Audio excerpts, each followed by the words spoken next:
Alhamdulillah tadi kita dah selesai acara ataupun bersama dengan Lembaga Adab Melayu. Sekarang kita nak masuk muzium Linggam Cahaya. Muzium Linggam Cahaya. Kita akan tengok apa yang dekat dalam.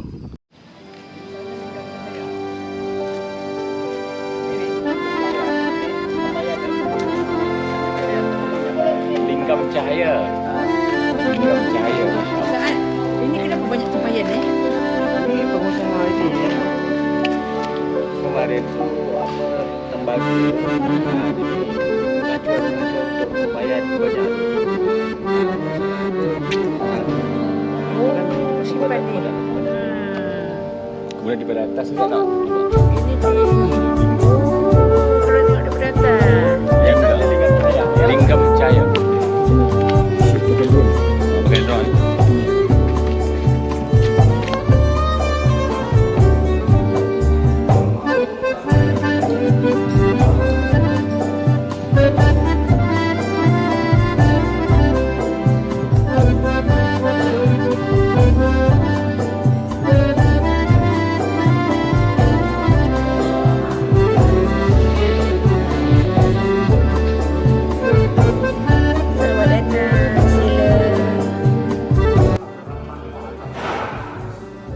Ada logo sultannya. Dan ini gelasnya SAR Sultan Abdul Rahman. Bawah font itu ada tulis SAR Sultan Abdul Rahman. Kami bermohon kiranya sudi untuk menerima tanda silaturahmi dari Museum Linggam Cahaya. Ini sebuah buku yang imbang mungkin barangkali ataupun dengan buku yang tadi ini juga karya ulama masa kita yang diterjemahkan dari bahasa Arab ke bahasa Arab Melayu, dari bahasa Arab Melayu ke bahasa Indonesia.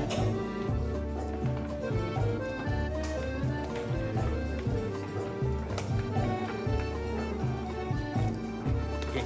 Mana sini Ustaz? Okey. Okey. Ustaz. Okey, sini Ustaz.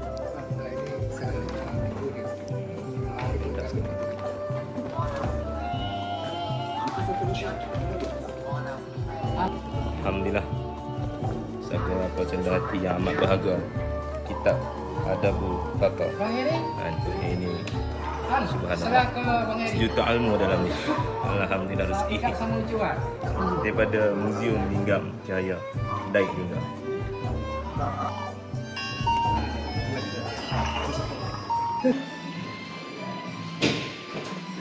Jom. Sila. Oh, sang nilai utama. Sang nilai utama Singapura 1160. Itu masih menjadi Singapura. Ini nanti saya boleh bahas apa yang pernah jumpa Singapura.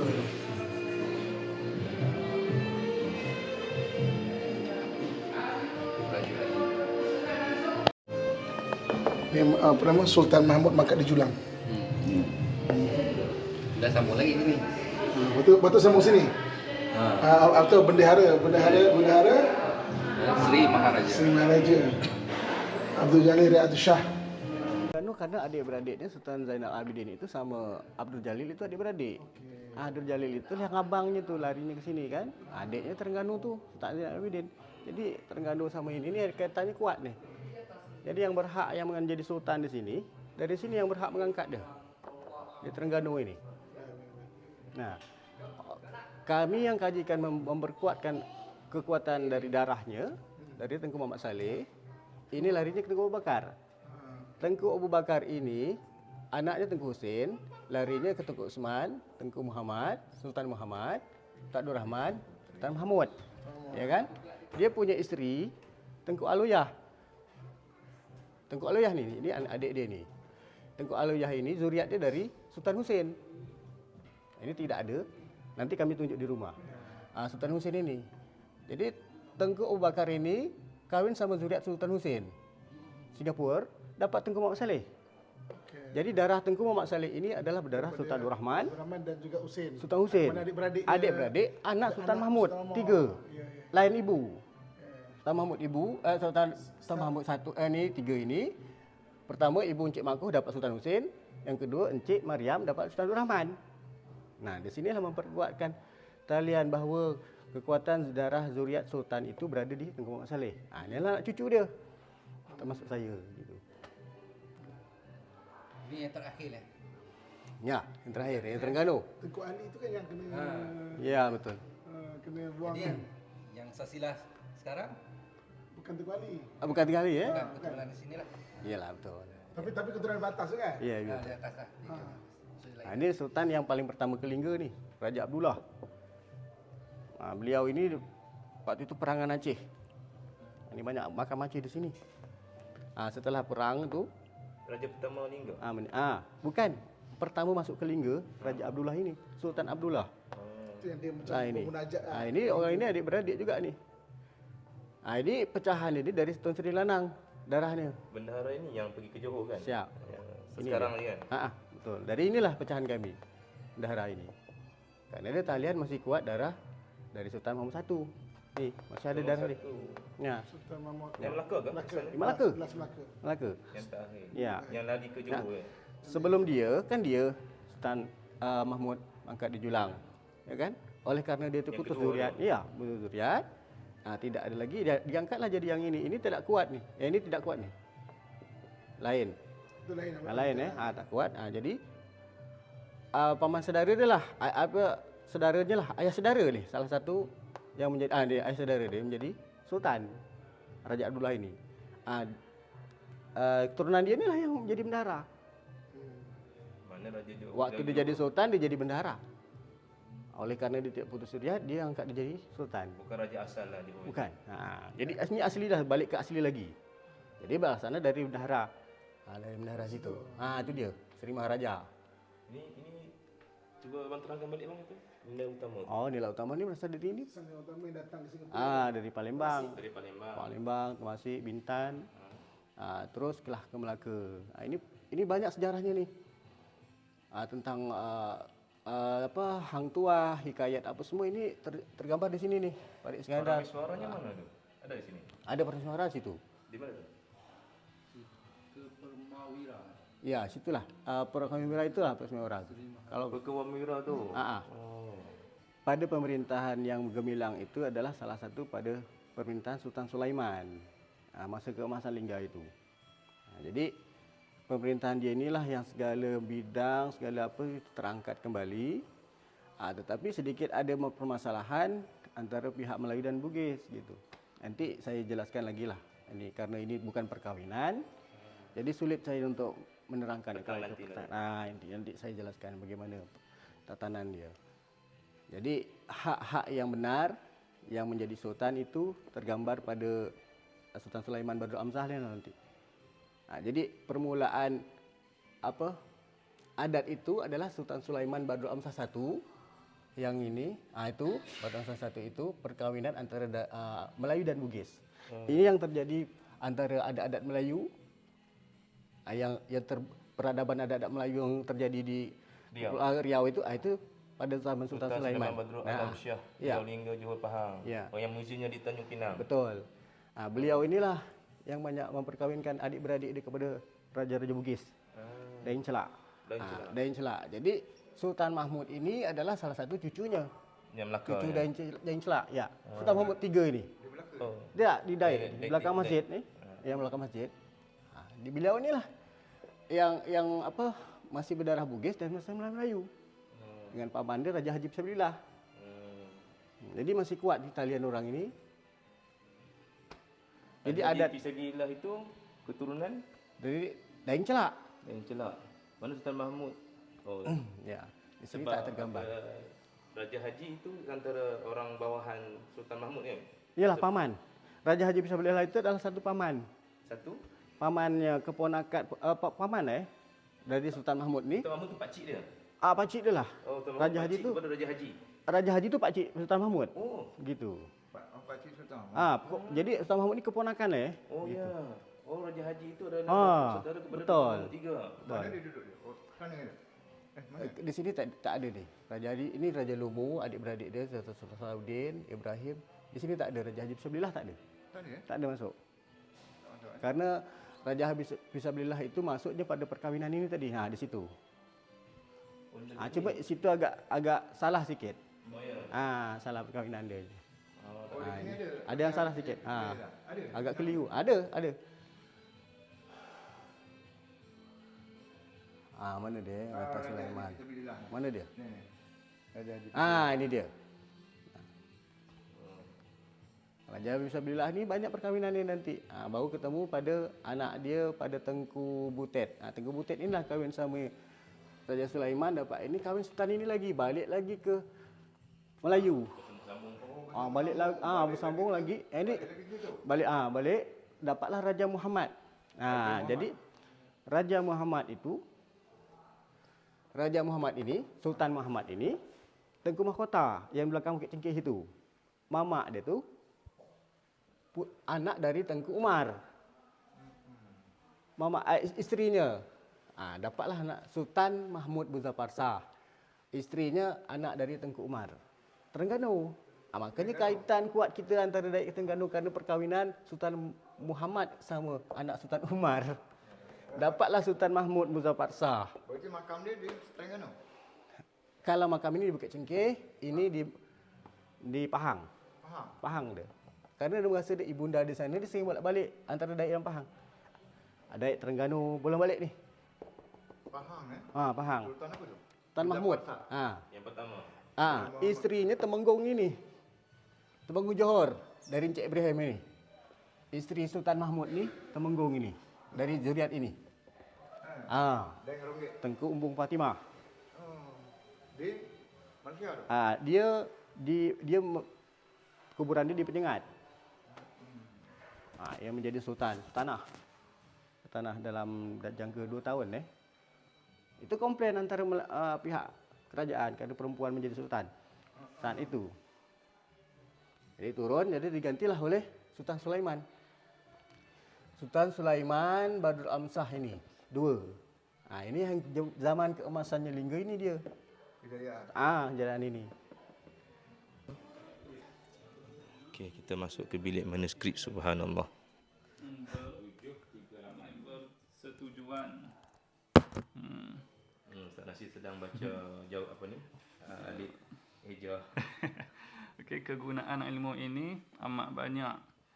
Maka dengan wasitahnya boleh menyenangkan bagi seseorang mengetahui akan dirinya. Maka bolehlah ia menjagai akan kesihatannya dan mengelokkan perangainya apabila dikaji. Catatan pencelupan warna. Okey. 740. Catatan pencelupan warna. Boleh. Nama? Untuk Nama segala kaedah Mushtari, Zuhal. Ini Nadi. Bukan. Ini dia macam astrologi sikit. Zuhal, Syams, Matahari, Utarik, Marikh, Qamar, Bulan, Zuhrah, planet Zuhrah. Itu yang Inggeris kita tahu. Ini kebahagiaan, kesialan. Kesialan. Ni? Sial. Ini kebahagiaan. Meski Allah mudut tulisan tangan. Ilmu tapak tangan. Cara nak kena perangai dan Tak berbagai-bagai. banyak lagi manuskrip ni. Tu ada garisan jantung, garisan Ni kepala. ketelak dia kat sana. Ustaz Adi dengan Ustaz Hasan dia tengah duduk apa dia tapis-tapis. Furuk Al-Ma'mur. 7, 5 ada nombor-nombor dia ni. Furuk Al-Ma'mur. Tak undang. Furuk. Al-Ma'mur. Semua ni insya-Allah ada rezeki kita akan kaji dan kita akan translatekan ke dalam bahasa Melayu. Ini berpuluh tahun tak habis kerja ni. Ni yang dibuat oleh Pertubuhan Penyelidikan Manuskrip Melayu Perdiman. Itu awal tu lagi saya confirm saya akan highlight ni tu. Tak kalau saya nak ambil yang asal roh yang dia bukan sejarah lah, dapat saya psikologi. Nah, kalau kita dapat itu, saya nak tengok kalau boleh kaji ke. Ini ketelok. Sini boleh surat dia. Nah, dia banyak surat geran-geran maksudnya sudah. Ini peta lama ni. Peta lama kan ni kan? Pulau-pulau Lingga. Pulau Lingga lebih kurang 2,400 pulau. Ini dah agak modern tak? Hah? Ini agak modern. Oh. Ini angkatan laut ni. Oh. Tak nak tinggal kat ni ada dah. Ada tak? Boleh. Ekonomi apa semua. Okey, kena ada nak. Ekonomi anda buat. Nanti anda jadi jutawan, senang nak nanti Ustaz Hasanuddin anda punya pegawai. Pegawai apa tadi? Belum ada balasan dari Komplek Nusantara apa Pediman. Kita tengok apa dia di luar. Kita ada cari naskah manuskrip. Yang ada dalam muzium ni juga ada duit lama lah. Kita tengok duit lama. Ni duit Yasin ni, duit apa yang selalu kita jumpa di Malaysia, di Terengganu, di Kelantan, Perak. Yang orang duk carilah. Ni di sini dalam muzium ni ada. Duit petak 1 sen. Ni ada duit kertas RM1,000, RM5.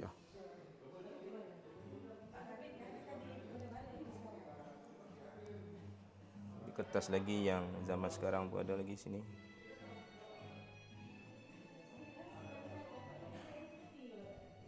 Di Malaysia pun ada. Dia banyak lagi lah yang ada di dalam muzium ni. Ini setrika lama. Setrika menggunakan api. Ini boleh dikatakan apa ni? Ini sanggam bergigi. Kita boleh lihat ni ceret Sultan Terakhir dan cawan dia, Sultan Sulaiman. So banyaklah barang-barang lama lagi yang ada dalam ni. Ni tempat-tempat sirih.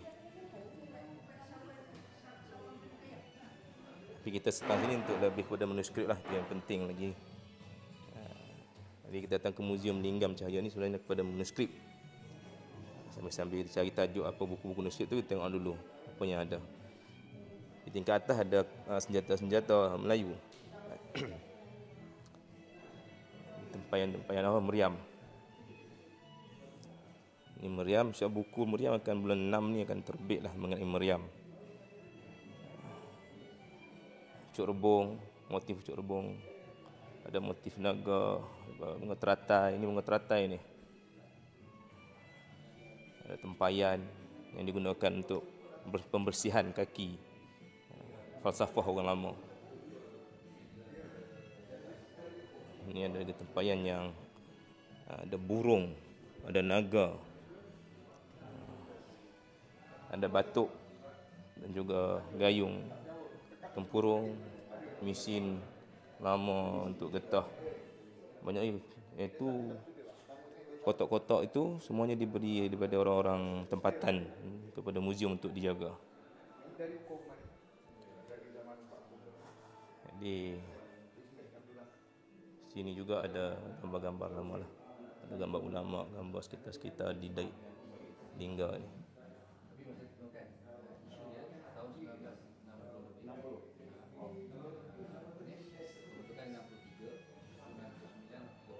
Ada buku ni lah.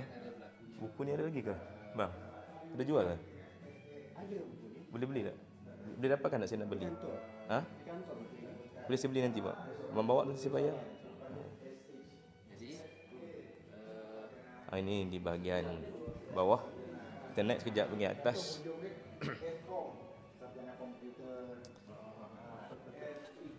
Bahagian atas ni ada banyak lukisan-lukisan ni, tak pasti mungkin lukisan talingan kot rasanya. Kalau tengok bayangan dulu di atas bukit ni, maka mereka akan letak meriam-meriam untuk tahankan satu-satu negeri dan negara itu. Kita naik ke atas, kita tengok apa yang ada. Banyak lagi ni di atas ni. Ini ada pakaian tradisional. Ada jubah orang. Ni semua orang Melayu, lelaki pakai ni. Nampak ada di atas tu. Jubah.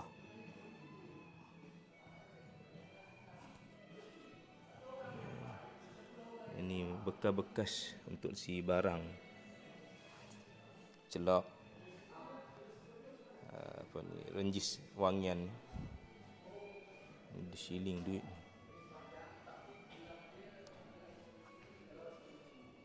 Tali pinggang. Pending. Ini hiasan untuk perempuan. Minta maaf lah sebab kita datang sini untuk cari manuskrip. Jadi tengok-tengok sementara tu. Rupanya ada. Ini ada satu baju yang ada tulisan wafak di baju dia ni. Ini baju berkalimah. Baju berkalimah ini ditulis doa-doa dalam bahasa Arab. Guna sebagai penangkal, perias atau peninding dari hal yang membahayakan si pemakai.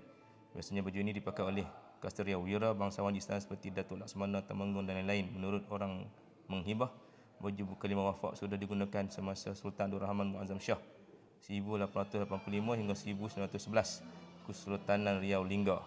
Kita boleh tengoklah sedekat sikit.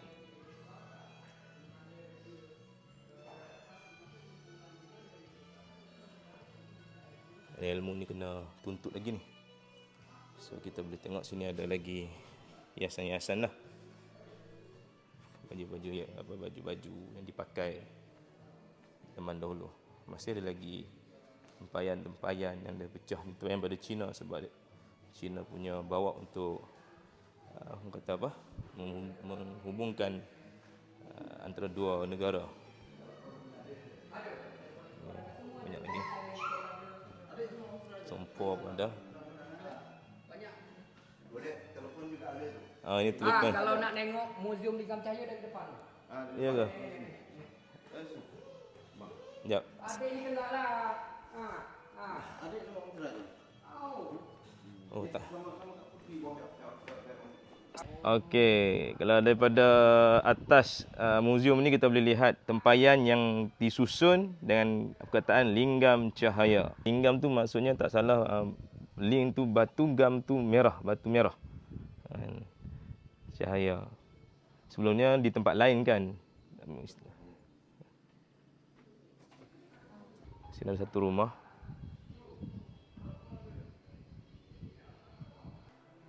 Kita akan tengok keris. Ini salah satu benda yang kita nak cari, keris senjata orang-orang lama dahulu. Oh, ini gasing. Yang sini masih ada lagi. Ini permainan budak-budak dahulu.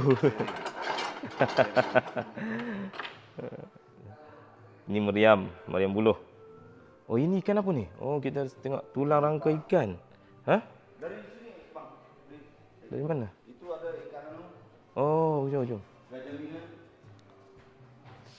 Ada benda yang unik dalam museum ni, iaitu pertama sini dulu bang. Oh, ini cengkerang laut ni. Allahu Akbar.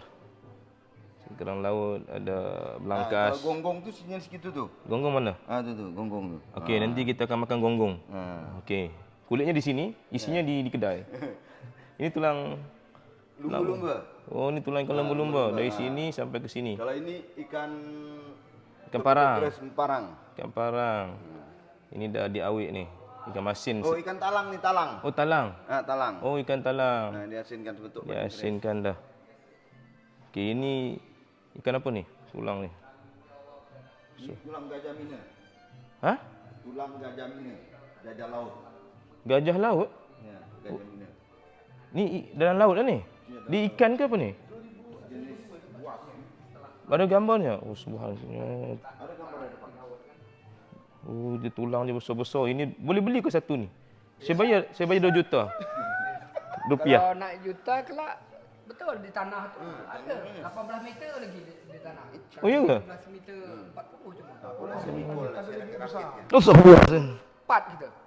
Masih ada lagi? Ada yang 7 meter, ada yang 9, ada yang 18. Mana? Oh, ini ada lagi manuskrip. Mana keris ya? Kalau lah 1 tu 3 juta.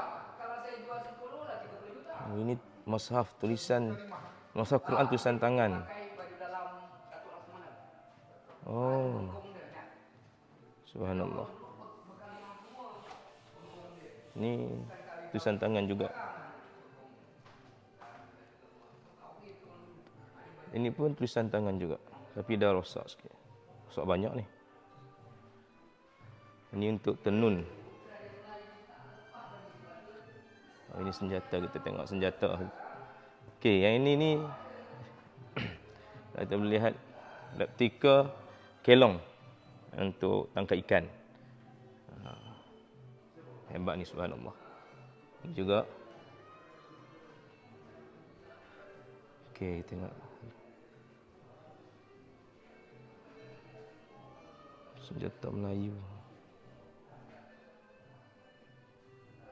Keris. Sampingnya besar ni, subhanallah. Banyak keris-keris lama daripada orang-orang kampung yang diserahkan pada muzium. Ini pedang-pedang alam Melayu lah yang digunakan waktu peperangan melawan penjajah. Ini lagi banyak senjata-senjata kecil sebagai pertahanan. Jika senjata besar telah terjatuh ataupun terpatah atau sebagainya. Ini ada senjata yang panjang ni, satu pedang ni dia ada 7 tak salah, senjata lain kecil-kecil. Ini gergaji.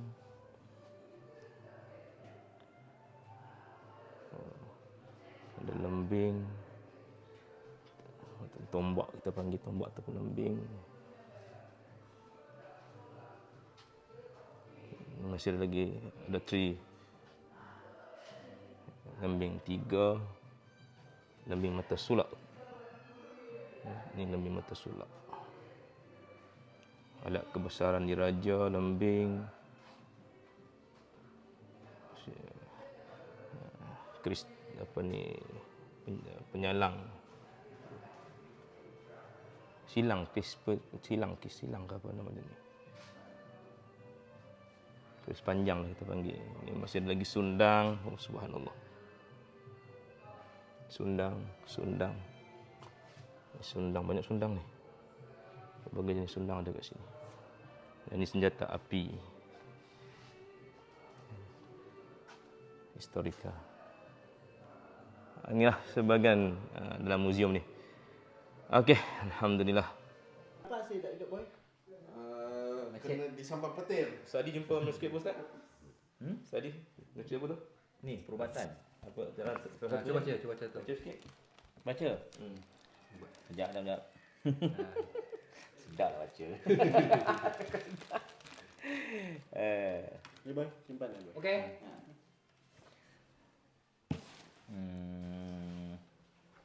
Kita nak lagi sekali. Ya, nanti dibikinlah. Ni buat orang gila tak ambil. Surat apa sikit kan?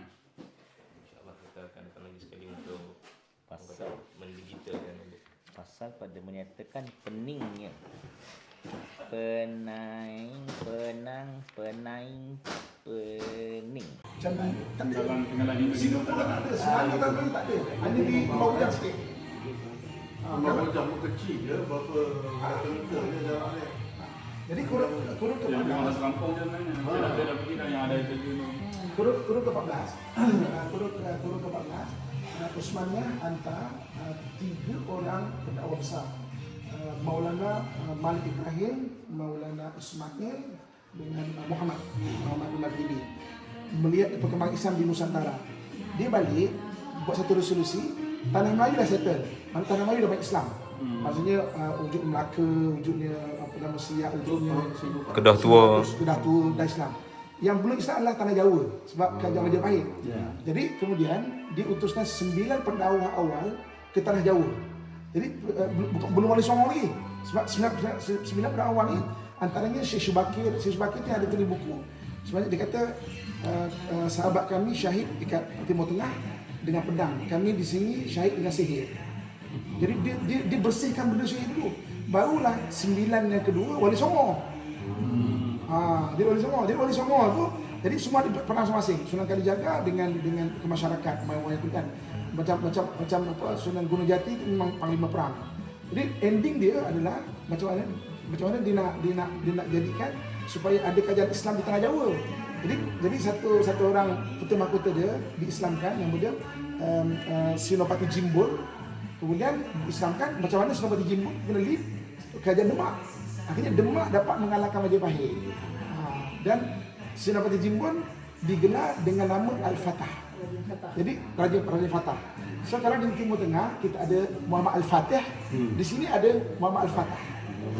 Jadi nama dia bukan sama, maknanya tahun dia bukan sama. Tapi cuma Muhammad Fatih awal lagi. Itu namanya perkawinan juga antara Raja Pahit sama Raja Melaka.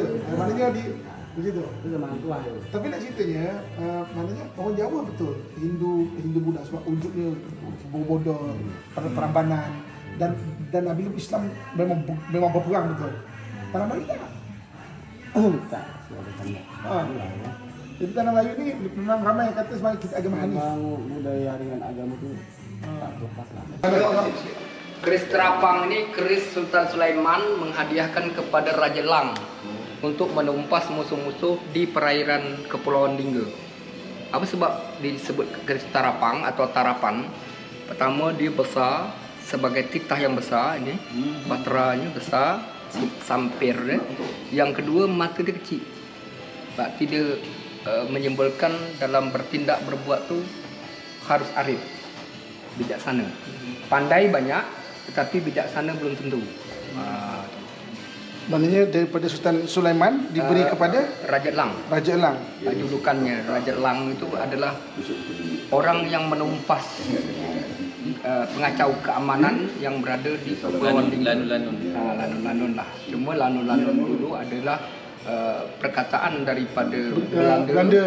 Namun terkadang para Iranon itu adalah memang sengaja dibuat oleh Sultan untuk serang kan? Untuk melemahkan Belanda. Jadi sistem peperangan dulu dia tidak sekedar tadi apabila mengalahkan dia menang. Tetapi sistem peperangan zaman dulu seperti saya tuliskan di dalam buku Sultan Mahmud Reza, mungkin ada dibagi atau tidak, dia membuat musuh itu lemah, itu juga lah merupakan kemenangan. Jadi yang dikatakan bajak laut itu adalah Sultan itu juga sebagai bajak laut, dalam arti kata dia yang mereka kekacauan terhadap Belanda. Yang kedua, dia juga merangkul orang-orang bajak laut itu juga untuk jadi menghambat pelayaran. Dia juga kadang-kadang tadi mengapakan armada dia seperti bajak laut. Okey, saya nak tanya pasal Sundang. Sundang. Sundang ini ada dua bilah. Yang pertama bilah lok seperti keris. Yang kedua bilah lurus seperti sepukal atau sapukala, iaitu lipas selalu disebut orang. Okey, saya nak tanya satu soalan. Ya. Sundang ni mengikut bapa dan kata bapa asalnya mana? Kalau Sundang ini sebenarnya ada yang mengapakan dari Sulawesi, Bugis. Daripada keris dimodifikasi untuk pertempuran di laut. Ada juga yang mengapakan dari Mindanao, Sulu, zon asalnya turun, yang dipakai oleh orang Bugis maupun Melayu. Namun ketika kita mengapakan beberapa sumber, ternyata sebenarnya kalau mengambil lebih tua, orang banyak ke orang Riau gitu kan. Tetapi ketika ada perbaruan, maka orang menempah di mana tempat. Sehingga tadi orang menganggap tadi seperti Hang Tuah, orang bersepakat dia adalah pahlawan Melayu, lagi mencari jati diri di mana dia tembuni dan sebagainya. Tetapi sehingga dibuatlah sebagai simbol bahawa senjata yang digunakan orang Melayu dan Bugis. Karena Sundang ni tak terlepas juga daripada keris gitu kan. Baik, bukan suruh terdapat dua jenis Sundang. Lepas ada bentuk keris, sifat keris. Tunjuk ke mata. Tu. Sundang ni pun kalau kita lebih kaji, teliti bilah dia, dia juga mengandung tadi ukuran, menempah dia biasa orang menempahnya di bulan Muharram. Dan orang yang menggunakan dia harus menotok bilah ini terlebih dahulu dengan berselawat 3 kali, baru diserahkan kepada pandai besi. Maknanya tuan punya dulu. Buat dulu supaya tadi dia punya kesebatian dengan yang punya. Karena dulu orang banyak menaruhkan kodam di dalam baik itu keris dan sebagainya. Barulah dibawa pada empu. Kalau secara logika kita berfikir, zaman dulu ketika diperintahkan berperang bagaimana perasaan? Kalau kita sekarang, maaf Pak Ustaz, takutlah. pergi berjihad, diberi senjata. Walaupun emosi-emosi pasti ada rasa iba, kasihan, tak sanggup dan sebagainya. Tapi bagaimana dulu? Kan gitu. Yang kedua, ketika kita dah diberi senjata ini, lain dengan senapang. Kalau kita menghadapi Belanda, senapang dari jauh tembak, megang ini kerana ada kodam, sehingga kita istilahnya betul-betul berani tu kerana maruah. Kerana apa? Ibarat kita duduk, kita mati, lebih baik kita mati berjihad. Jadi duduk mati. Iya, itu yang dilakukan tadi Rasulullah. Kalau kita fikir Rasulullah menghadapi ribuan orang, bagaimana kalau kita keadaan sekarang menghadapi ribuan orang? Kita lah kalah dulu, kan? Tak sanggup. Tetapi karena itu tadi marwah, sehingga itu. Jadi kalau kita, maka itu selalu kita nak jelaskan kepada anak pendidik, kalau kita nak masukkan benda dulu dengan sekarang, orang kata kita pembohong. Contoh, meriam. Berapa jarak jauh tembakan meriam sepanjang itu? Kenapa musuh kapal takut berbenar? Kalau sekarang wajar takut, dia pakai kendali, pakai rudal. Tapi dulu pelurunya tu besi sebuah kumpal bulat tu. Belah sana tu. Tu dia. Bulat tu. Peluru dia. Ibaratnya nampak peluru tu datang, bisa kita elak-elak. Tapi kenapa takut? Senapang aja pakai peser, nembak tak jitu. Meriam tak ada peser. Tapi kenapa dulu paling takut orang dengan meriam? Ternyata setelah kita kaji di dalam manuskrip, orang-orang dulu ada amalan isim. Ada namanya peluru betunang. Peluru betunang itu dia tembak sana, tapi musuh di situ kena.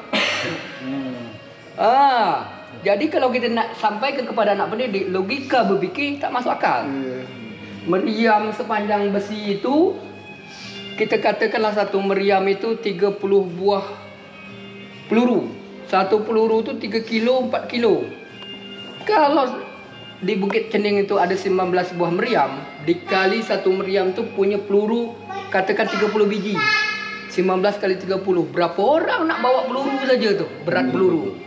Tapi orang dulu meriam dipikul, dijadikan tongkat. Maka itu dipantunkan orang. Besar ulat di buku kayu, anak Belanda main teropong. Besar daulat Sultan Melayu, kapal ditonda pakai jongkong. Kapal Belanda dia ditonda pakai jongkong yang kecil, diikat pakai kencoken. Jadi baru masuk. Tapi kalau kita nak langsung sampaikan, itu tak masuk akal secara logika gitu kan. Itulah orang dulu. Maka itu tadi di atas tu ada baju Laksmana, ada baju peninding dan sebagainya. Soalan, kalau kita punya ilmu isim yang begitu hebat, kenapa Belanda tidak terhambat sejak awal lagi, ataupun British tak terhambat sejak awal? Karena pertama, orang yang mengamal itu hanya tertentu orang. Karena memiliki ilmu isim, bersuluk, sufi dan sebagainya, dari sekian ribu itu terpilih keramahnya. Kalaulah semua mudah, benda yang gampang karena kebersihan, iman dan sebagainya, maka kita lebih jauh menghambat. Tetapi tadi dari sekian ramai, begitu juga tadi tentara-tentara Rasulullah dan sebagainya, ada yang pilihan, tidak merata. Sebab itu katakan Raja Haji Fisabilillah meninggal, maknanya tak ramai yang dapat mewarisi itu. Sebab itu tak Raja Haji kan sampai boleh menghambat Belanda kan, sampai ke Melaka tu. Kan kalau semua tu berapa seperti Raja Haji Fisabilillah, itu ceritanya lain. Tetapi yang mempunyai sabilillah yang tinggi, kemampuan yang tinggi, salah satunya adalah beliau. Tapi cuba semua tentara ada merata seperti beliau, itu lain lagi sejarahnya. Jadi untuk mengamalkan isim, dan isim itu saya tahu betul kerana bapa saya juga guru agama. Itu nak orang yang betul-betul, kalau tak gitu error. Banyak orang yang jadi gila. Banyak orang yang tahulah kita. Isim yang jadi gila. Iya. Karena apa? Karena itu dah ke tauhid, makrifat. Kalau kita maaf cakap solat masih berkehendak masuk surga. Tapi kalau orang itu bentuk kesyukuran. Nak diberi tak beri Allah, bentuk syukur dia laksanakan terus. Itu urusan. Itulah tadi. Jadi kalau kita lah gitu tadi kita bis error. Karena dia merasa ke rumahnya lebih dekat. Kalau kita dekat masih berantara. Kalau dia itu dah tak ada pembatas ibaratnya gitu, bukan hakikat sebenar. Dengan kawan-kawan sini Lubalang baru dibentuk. Pertama Lubalang dibentuk bukan nak ngajak orang bertumbuh. Ini ditemui di sini ya? Ah, Lu temui di sini gajah laut ya? dekat lah. Ini orang awal sana. Macam ikan paus. Ya. Gajah laut. Dia sejenis ikan paus lah. Tapi dia mempunyai gading. Oh, ada gading kan? Ini gading dia 2 meter 4 kilo. Kiri kanan. Seperti gajah. Gading gajah.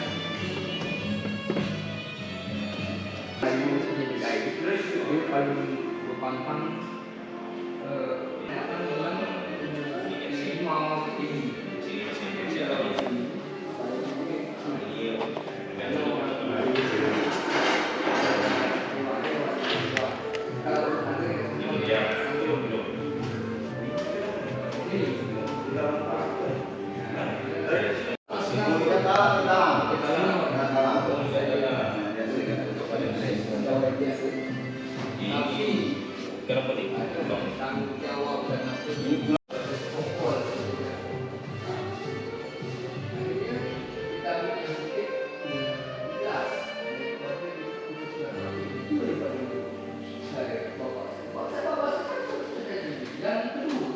Okey, kita akan ke kantor Dinas Kebudayaan. Ini yang menjaga muzium, menjaga balai tadi tu apa? Gedung sana. Gedung Lam. Inilah pengurus balai, pengurus ni. Tema warnanya sama aja, hijau kuning. Hijaunya itu keagamaan, kuning itu raja ya.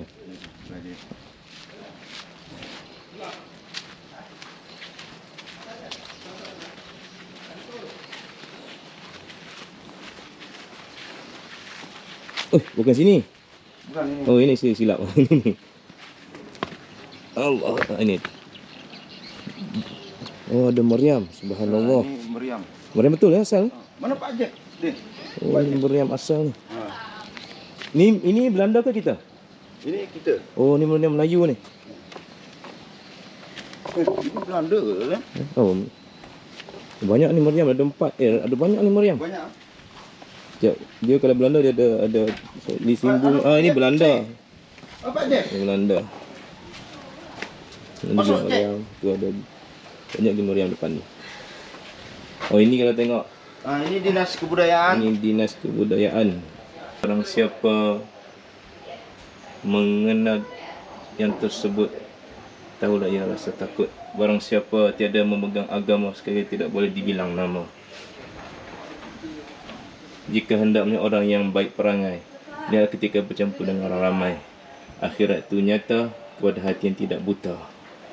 Guru 612 Raja Ali Haji. Assalamualaikum. Oh, ini.